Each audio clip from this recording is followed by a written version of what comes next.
What's going on, WeldLab family? Today I'm taking y'all to the test lab with me. Today I'm testing for my new job. I don't even know what kind of test I'm taking. They're trying to figure out right now. We're having issues with the recruiter. Then it's in the paperwork. So he's gonna get me started on my monster coupon, TIG, root and hot. Then we're gonna jump over the 77018 filling cap. Bring your basic stuff. I got my TIG gloves, Welding Hood. Make sure you always change your clear lens. Usually provide you the clear lens at the testing lab, so you have clear vision. You know, you wanna make sure everything's perfect. To bring some of my wire cutters. I like to bring an extra TIG rig just in case, because I've been to some places with the TIG rig without the flex head. I'd rather have it and not need it, and I have it. A file and a blade just in case if I need to rip it and take out the metal shaving if I mess up on my root.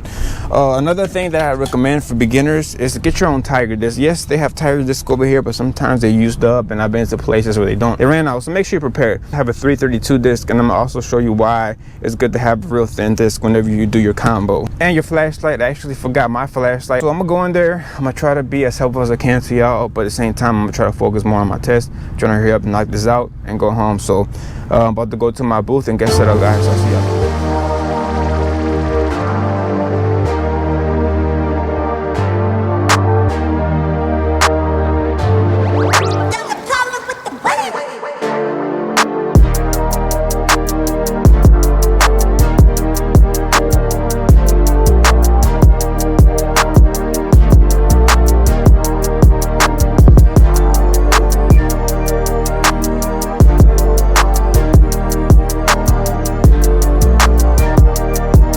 Okay, I got everything tagged up. Before you get started, you're allowed to move this right here, however you want it, but once you start, you can't move it. So make sure that you know what you're doing. Kind of dry wash it. You know, position yourself, see if you could do it. Hop to the other side, make sure everything's fine, and you're good to go. So I'm prepped up, about to do the root, and I'll get that gadget.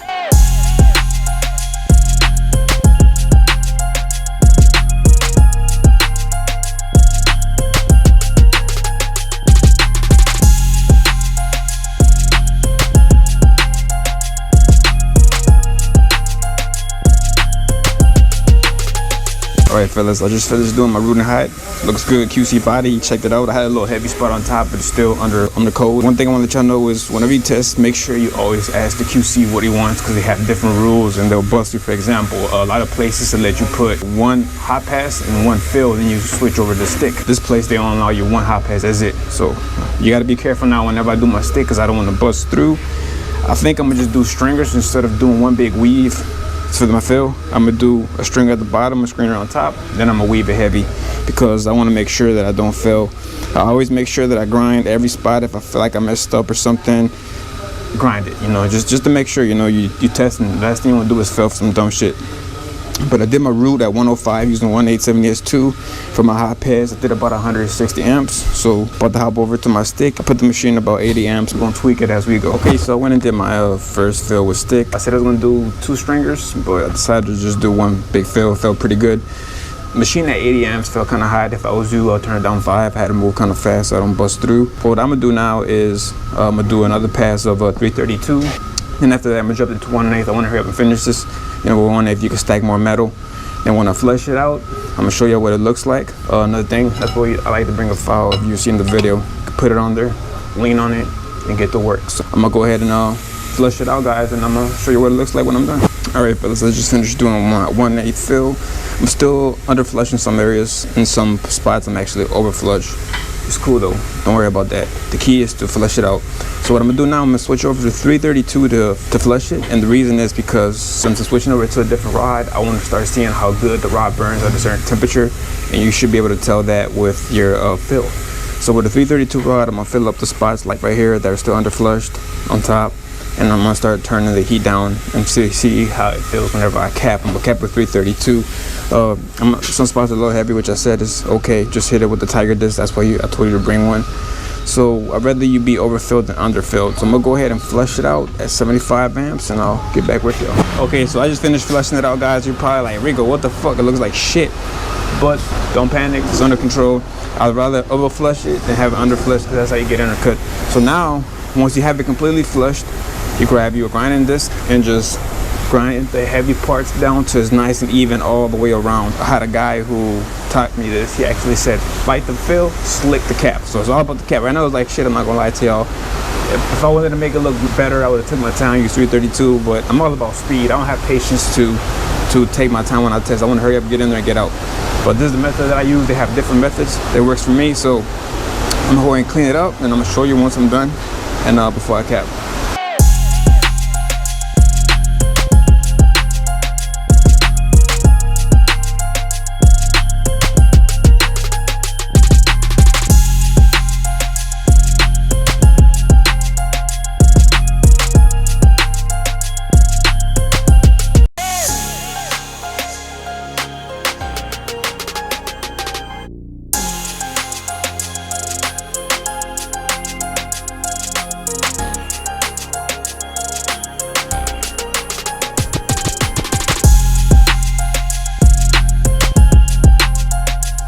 Alright guys, I just finished doing my other one, and I'm doing the takeout QC powder already, rooting hot, 150 on my hot pass, about 110 on my root.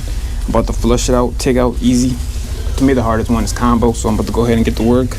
I'll show you what it looks like as I'm doing it, so let's get it.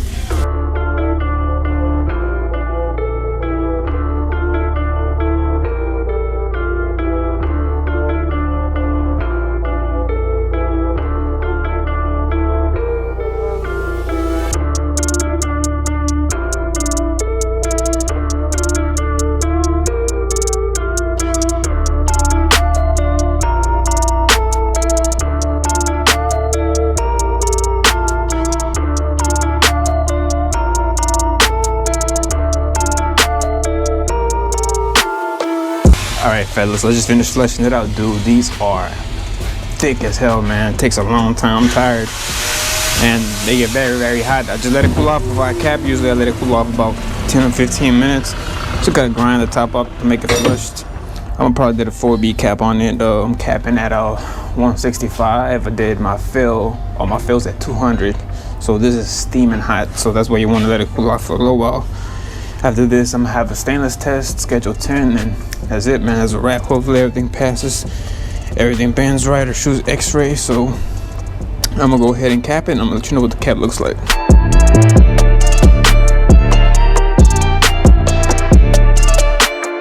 I'm about to do the schedule 10, a 2-inch. You gotta be real careful, guys, because this is real thin metal. You gotta run real cold. I'm gonna use a bridge tack just to tack it. Then when I put it up here, I'm gonna start purging. Purge right here, goes in, never mind, well, purge. Usually sometimes you can just slide it in the tube and it'll purge out here, but this one doesn't have that. But anyway, I'm gonna go ahead and get started, and I'll show you what I do. Okay fellas, I'm about to do my stainless, schedule 10, last one, we out of here. So I'm letting it purge. You wanna make sure everything's covered up. Only 3 tacks, that's all you need. You don't need 4. We'll start from the bottom, quarter it this way, hop over, quarter it, close it, done deal, easy money. I'm gonna do my root about 55 amps. I'm gonna start there. I'll let you know if I tweak it up. I'm gonna use 1/8 rod to do my root. This is about I lose 532 for my gap, and for my filling hot, I'm gonna use 332 to cap. So I'm ready to go though. All right guys, I was just doing my root. I started with 1/8 at the bottom and decided to switch over to 332 for my root. And it started getting too hot. If you have the gut feeling that you're too hot, just stop, turn the machine down. I started at 55, the machine felt kind of hot, so I turned it down to 50, went down 5, it feels good now. You always want to make sure if something's telling you you're too hot, just go ahead and stop, bro, and fix it. Ran this root, about to run the other half, and we should be good to go, fellas. Okay, I'm about to tie in. Got about 1 inch left before I tie in. Some people like to put a hole at the end. I don't, I wait till I'm about to tie in.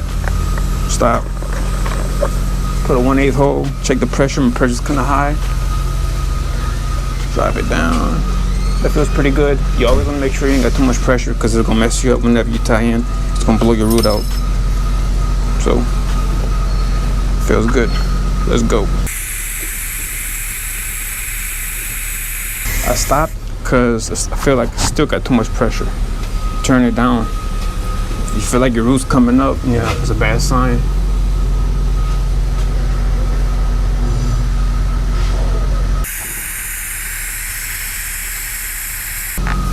pressure still feels too high. That's why I stopped.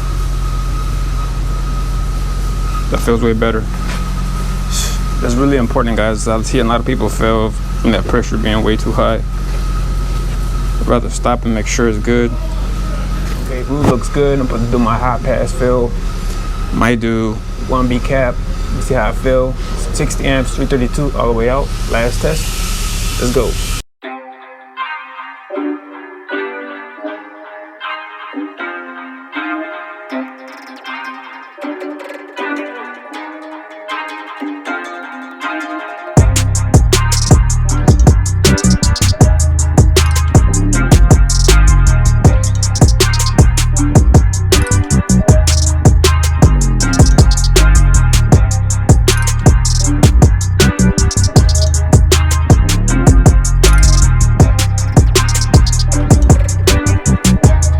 I just finished testing. The last one was stainless. I think it was gonna be a restricted test, but that's only for the live unit. I'm going to new construction. Glad I ain't have to take it though, man. I ain't feel like messing with that. But man, it's been a while since I did these monster coupons. For the last couple of for the last 2 years, I've been doing nothing but schedule 40 small bore pipe. At this job, it's gonna be big bore pipe. I'm talking like 40 inch, 60 inch. Real big pipe, a whole bunch of stick welding. I haven't stick welded that much in a while, so I'm pretty excited to go back into that. Yeah, QC bought everything. Could have been better, had better tests. Once I started focusing more on the test, it came out better. The first one I was trying to talk too much and it was taking too long, guys. I was trying to be as restrictive as possible for y'all. I was trying to educate you as much as I can, but focus on my test. That was my #1 priority.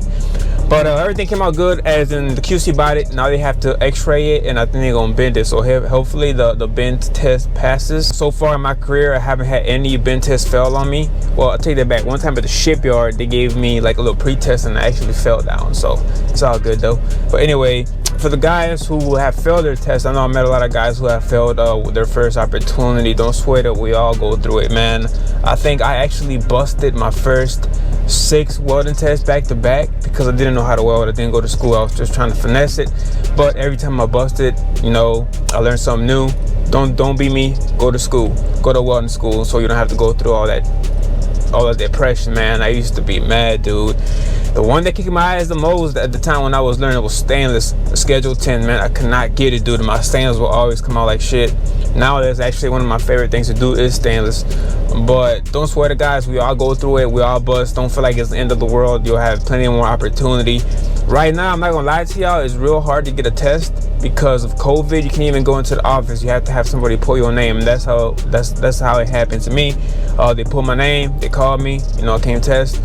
The only thing that's kind of bugged me right now is I heard that they're gonna be sending some people to nights, and I'm not gonna lie to y'all guys, I'm not a nighttime person, man. I cannot do nights for nothing. Hopefully don't send me to nights. That's gonna ruin my plans.